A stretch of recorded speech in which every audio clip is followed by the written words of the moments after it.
Saya panas mendengar uang yang dibelanjakan oleh para pelancong Indonesia ke luar negeri dalam 1 tahun itu bisa mencapai 700 triliun rupiah nilainya, atau hampir setengah APBN. Ini perilaku elitis yang tidak sampai 3% populasi Indonesia. Sementara turis mancanegara kalau belanja di Indonesia di total tidak sampai 200 triliun setiap tahunnya. Tekor sebenarnya kalau apple to apple, namun yang penting ekonomi berputar. Sekarang dari sisi jumlah, ternyata jumlah orang yang datang ke Indonesia jauh lebih banyak dari jumlah pelancong Indonesia ke luar negeri. Tapi spendingnya banyakkan orang Indonesia di luar negeri. Orang Indonesia itu memang jago belanja. Kalau turis mancanegara ke Indonesia pulang bawa oleh-oleh gantungan kunci yang hanya puluhan ribu nilainya. Sementara turis Indonesia ke luar negeri pulang bawa tas Hermes, Louis Vuitton yang harganya ratusan juta. Sekarang kita harus turun tangan membantu pemerintah yang sudah bingung, nggak ngerti lagi mau bikin apa. Yang penting tahun 2024 tongkat estafet kekuasaan harus di lingkaran mereka agar abadi kekuasaannya. Sementara rakyat asal survive. Toh rakyat sudah pinter, otopilot semua cari makannya. Bagaimana membantunya? Nah, ini bedanya New Mind dengan oposisi pengkritik yang bisanya oposisi itu lihat kejelekan pemerintah, tetapi nggak tahu juga solusinya apa. Kalaupun ada solusinya,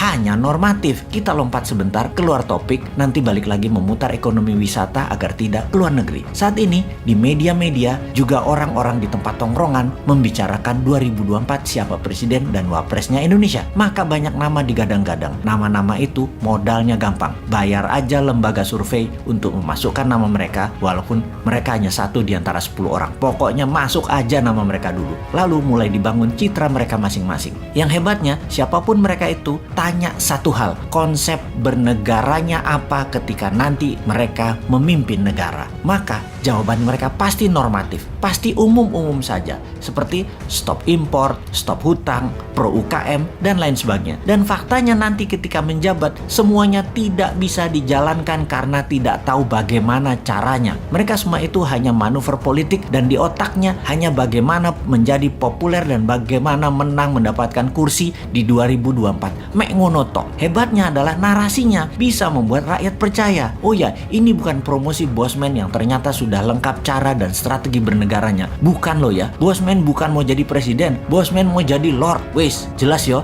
Ini semua buat nyindirin positif. Kita nyindir incumbent, nyindir yang cari popularitas di tahun 2024 dan nyindir oposisi supaya semua punya konsep bernegara. Misalnya mereka mengatakan akan menghukum mati koruptor.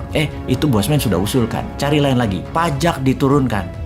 Bosman juga sudah duluan sejak 3 tahun yang lalu ngomong itu. Tutup selat di Indonesia. Wah, itu mah program Bosman. Bunga bank 0%. Itu juga Bosman yang punya program. Mati nggak lo para kandidat presiden semua konsepnya Bosman sudah duluan sebut beserta caranya. Mati gaya aja lo. Ya mending jadiin Bosman lord. Mulai paham nakalnya si Sontoloyo ini. Jadi cara mereka paling top ya paling masuk gorong-gorong, masuk ke podcast populer, sebanyak mungkin diliput media kegiatannya. Tapi ya garing. Viewer di sosmed mereka paling hanya ribuan. Tidak mungkin sampai puluhan bahkan ratusan atau jutaan viewer. Kalau mau jutaan ya ke Deddy Corbuzier paling. Oke, kita kembali ke topik bagaimana membuat 700 triliun itu ada di Indonesia aja. Sebagai acuan, cerita Dior dan Vuitton, jadi wisata itu kekuatannya bukan ekowisatanya alias lokasinya yang kuat, tetapi harus ada kekuatan penunjang seperti kuliner, event atau peristiwa, tradisi, budaya, keramahan sarana toilet, kesehatan dan pelayanan yang prima. Tentunya produk kelas dunia berharga mahal karena langka dan unik. Sungguh, event, tradisi, budaya dan experience pengalaman adalah yang paling powerful membuat turis kembali. Bagaimana kalau kita buat semuanya? Kita buat event, tradisi, budaya, kuliner, produk UMKM, kelas dunia di seluruh Indonesia plus gamifikasi yang berhadiah miliaran. Traveling di Indonesia, misalnya ke Jogja, ke Toba, modalnya per orang katakanlah 3 hari 1 juta rupiah. Ternyata bisa mendapat hadiah ratusan juta. Kalaupun nggak menang, nggak dapat hadiah gamifikasi, tetap dapat menikmati pengalaman pesona Indonesia. Untuk hal ini, kita luncurkan segera produknya. Tenang, New Mind selalu ada solusinya.